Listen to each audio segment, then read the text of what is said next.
Tower, Cherokee 8737 November is holding short 27 right, ready for takeoff, like to stay in the pattern, close traffic. 37 November, make a left traffic, runway 27 left, runway 27 right, clear for takeoff.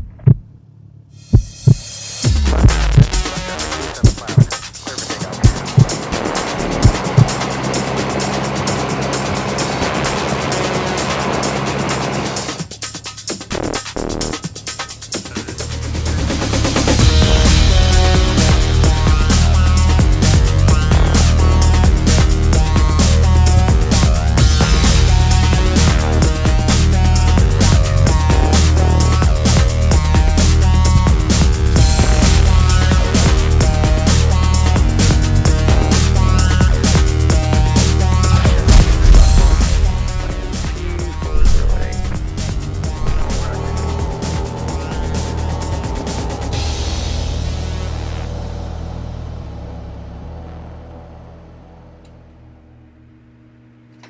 Since the beginning of time, man has heard the call for flight. Whether he calls it sacrifice, or poetry, or adventure, it is always the same voice that calls.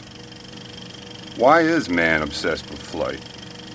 What is man's motivation to fly? How does the average person achieve the goal of becoming a pilot? My dad always told me, flying was a rich man's sport. Early on in life, I always had an interest in airplanes. I wanted to have something to do with flying. I was always watching the airplanes and things like that. When I found out that the Navy Flying Club existed there at Whidbey Island, it afforded me a place to meet other pilots, meet other people that were pursuing the same dream that I was pursuing at the time. And it was actually fairly affordable. I was an E3 on active duty, and all my friends were going out, hanging out, partying and stuff.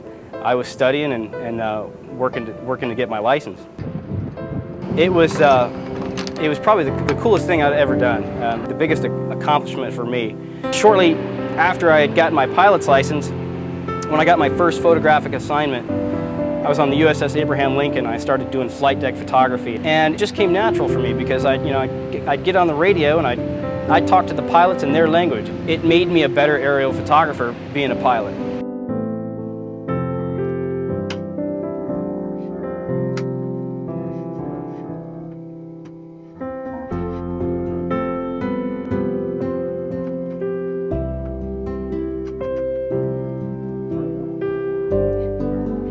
It's my serenity, it's kind of like my church at the same time, getting out flying by myself, but the most fun comes for me is flying other people around and sharing my love and my joy of aviation with other people. I mean, flying's great, by yourself and do a fair share of it, but the biggest reward for me is taking my friends and family up and showing them, life from a different perspective.